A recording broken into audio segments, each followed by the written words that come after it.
Meus queridos, a paz do Senhor, eu sou o diácono Claudio Machado e esta é mais uma das nossas pequenas reflexões com base na leitura diária da revista Lições Bíblicas da CPAD neste quarto trimestre de 2022, a lição dos adultos, que está trabalhando dentro do livro do profeta Ezequiel.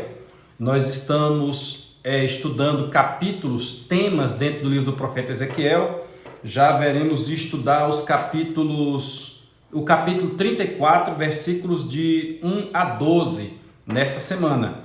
E no pano de fundo do estudo do livro do profeta Ezequiel, nós estamos estudando escatologia bíblica, que é a doutrina das últimas coisas. Logo, o tema do nosso trimestre é a justiça divina, e o subtema do trimestre fala da preparação do povo de Deus para os últimos dias no livro de Ezequiel.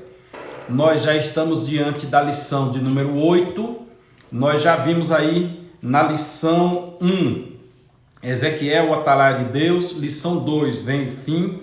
Lição 3, as abominações do templo. Lição 4, quando se vai a glória de Deus. Lição 5, contra os falsos profetas. Lição 6, a justiça de Deus. Lição 7, a responsabilidade é individual. E agora na lição 8 falaremos sobre o bom pastor e os pastores infiéis. Deus está se referindo à nação de Israel. Qualquer semelhança é mera coincidência, porque são 3 meses que nós estamos estudando essa revista e esta revista foi preparada de repente há 1 ano e tanto atrás. Então, a ideia chega na casa publicadora, a casa publicadora analisa a ideia, coloca na fila de produção e depois o conteúdo é produzido e entregue. Mas parece que a revista inteira foi preparada para os nossos dias, inclusive no contexto que nós estamos. Amanhã é 15 de novembro, tem manifestações previstas para amanhã, existem discussões se a liderança é correta, se a liderança não é correta, se é justa, se é injusta, se foi preso, se não foi preso, se é íntegro, se não é. Aí vem um tema desse aqui, o bom pastor e os pastores infiéis, inclusive começando com a leitura de hoje, que vocês verão. Então, qualquer semelhança é mera coincidência e eu entendo que é Deus utilizando os seus servos comentaristas da lição para nos trazer alguma explicação, alguma coisa, algum item da sua vontade. Deus é sábio. Este é o nosso primeiro vídeo da semana. Nós geralmente fazemos 6 vídeos, este é o primeiro, então assista este e assista aos outros 5 que, querendo Deus, certamente virão, tá bom? Nossa leitura hoje estará no livro dos Salmos, no Salmo número 78, nos versos 70 a 72, 70, 71 e 72. Salmo 78, versos 70 a 72. Na temática da semana, o bom pastor e os pastores infiéis, nós temos aqui a epígrafe de hoje. O cajado de Davi continuou no comando da nação de Israel. Abra aí a sua Bíblia e vamos fazer esta leitura. Quero aproveitar a oportunidade para te convidar a se inscrever no nosso canal. Se inscreva, compartilhe, curta, comente. Eu faço diariamente as reflexões e eu me admiro com as reflexões. Eu mesmo fico admirado com o contexto das coisas, como é que tudo vem se sucedendo. Então, deixa Deus trabalhar, né? Vamos lá, Salmo número 78, versos 70 a 72. Por gentileza, acompanhe essa leitura comigo. Verso de número... Aliás, estamos lendo na tradução Revista Almeida e Corrigida, fazendo uso hoje da Bíblia de Estudo Mateu Henry, editada pela Sociedade Bíblica do Brasil, a SBB, para você acompanhar a leitura fidedignamente, tá bom? Aí. 70, Salmo 78, verso 70. Também elegeu a Davi, vírgula, seu servo, vírgula, e o tirou dos apriscos das ovelhas, 71. De após as ovelhas pejadas o trouxe para apacentar a Jacó. Apacentar Jacó é uma alusão, é uma metáfora. A Jacó aqui é a nação de Israel. seu povo, e a Israel sua herança. Já explicou na sequência aqui. O último verso diz assim: assim o apacentou segundo a integridade do seu coração e os guiou com a perícia de suas mãos. Eu creio que eu vou comentar pouco hoje para não ser mal compreendido, mas a questão é muito séria. Veja bem, o povo de Israel foi cativo, aliás, os descendentes de Abraão foram cativos para o Egito. Eles foram cativos, não. Eles foram morar no Egito, José estava no Egito, livro de Gênesis, e lá no Egito eles acabaram se tornando escravos de Faraó. Eles trabalhavam para Faraó pesadamente. Determinado dia o Senhor, então, cumprindo o que tinha dito a Abraão, o Senhor disse a Abraão que o povo ficaria cativo por tantos anos, me parece que 390 anos, se não estou enganado. Se houver um erro aí, você me desculpe. Tem 390 e tem uma fraçãozinha ali que não dá, a gente precisa ler de novo para relembrar. Mas que Deus tiraria o povo do Egito. Enquanto eles estavam no Egito, eles eram hebreus, descendentes de Éber, questão ligada ao sangue. Quando eles saíram do Egito, eles saíram em direção a Canaã, eles eram um povo nômade. Para ser povo, para ser nação, melhor dizendo, eles precisavam ter povo, território, lei e costumes. Na ordem, povo, lei, costumes e território. Eles entraram em Canaã, fecharam este leque e se tornaram a nação de Israel, os descendentes de Jacó. Por isso que aqui fala-se de Israel. Esta nação, então, passou por um período a ser governada por juízes. Depois de Josué vieram os juízes e por 302 anos aproximadamente foram governados por juízes. Mas determinado dia o povo chega para Samuel, que foi o último dos juízes, e diz: Samuel, nós queremos um rei como as outras nações o têm. Nós achamos bonito ter um rei como eles têm. Nós queremos um rei que vá à nossa frente e começar a descrever o rei. Eles viram o que o rei tinha por fora, o que o rei deveria ter por fora. Nós queremos um rei alto, forte, bonito. Isso está lá escrito no texto bíblico. Olha lá, no início do livro de Samuel que você vai ver. Aí Samuel então vai orar a Deus e Deus manda um rapaz belo, jovem, alto. Diz que dos mais altos de Israel só chegavam na sua altura. Ele era fortão, ele era todo caprichado, ele era perfeito, lindo. O filho de Quis, Saul, o filho de Quis. E determinado dia Saul saiu para buscar as jumentas de seu pai que haviam se perdido. Pois bem, Samuel viu em Saul o rei de Israel e Deus disse: Samuel, este é o rei, nos requisitos que o povo me apresentou. Samuel então unge Saul rei, mesmo sem Saul querer ser rei. Saul se escondeu aquela coisa toda, mas foi ungido rei. Pois bem, Saul é rei segundo o coração do povo. Saul é rei atendendo aquele grito do povo. Queremos um rei que faça isso, aquilo. Deus então, vendo que não estava dando certo e Saul passou 40 anos como rei, quando Davi era garoto tenro, dizem alguns, de 12, 13 anos, Deus mandou Samuel ir à casa de Jessé e escolher um novo rei para substituir Saul, mas tudo em silêncio, para evitar de Saul reunir o exército e ir lá e matar o rei, matar a família, começar uma perseguição e tudo mais.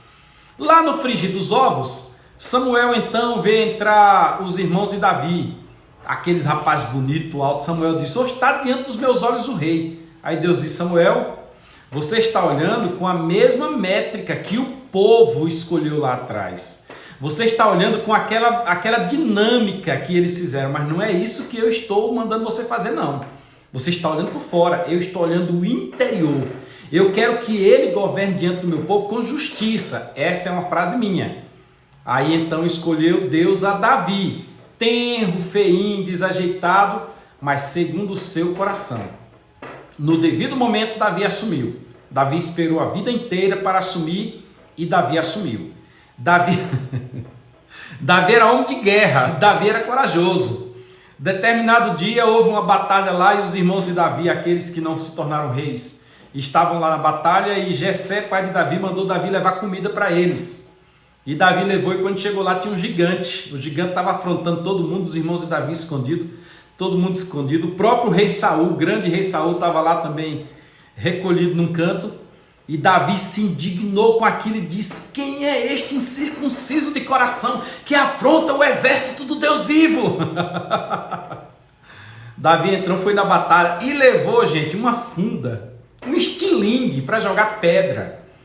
3 pedrinhas, foi lá e na hora que... Eu não sei o que pensar. Deixaram Davi ir, talvez eu não teria deixado, mas deixaram Davi ir, porque quando Deus está no propósito, a coisa acontece.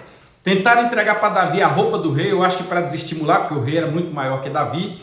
Eu acho que brincaram com Davi, zombaram com Davi, dando a roupa do rei. Davi, não quero não. Aí Davi foi lá, pegou as pedrinhas, o gigante veio, houve toda aquela discussão, Davi jogou uma pedrinha, bateu na testa do gigante, o gigante descontrolou, caiu. Davi foi lá, pegou a espada e cortou a cabeça do gigante. Tem hora que é necessário agir definitivamente. Aí Israel teve vitória. Passado um período, mesmo com a perseguição impungida pelo poder, Davi permaneceu e se tornou o rei de Israel. O que é belo é que Davi governou por 40 anos. Nós encontramos falhas de Davi. A Bíblia não esconde as falhas de Davi. Davi era um homem voltado às mulheres. Nós não encontramos isso. Davi não era gay, Davi não era homossexual, né? Davi gostava de mulher. Só que acontece que quando nós chegamos no Salmo de número 78, nós descobrimos que Deus prometeu que o cetro, o comando, a família, a linhagem de Davi estaria sempre sobre o trono. E eu lhe digo com muita segurança, Jesus, Novo Testamento, era a linhagem de Davi, por pai e por mãe. A linhagem do pai e da mãe, Jesus não teve pai biológico, mas José foi tido como pai de Jesus. Então, na genealogia que consta lá em Mateus capítulo 1, é José, que está sendo narrado ali. E na genealogia de Lucas capítulo 3 é Maria. Então, as duas linhagens se encontraram e no encontro dessas duas linhagens nós temos o nascimento de Jesus. Nos seus dias, Jesus era o príncipe. Nos seus dias, o trono pertencia a Jesus. E foi prometido a Davi que não faltaria descendente seu sobre o trono.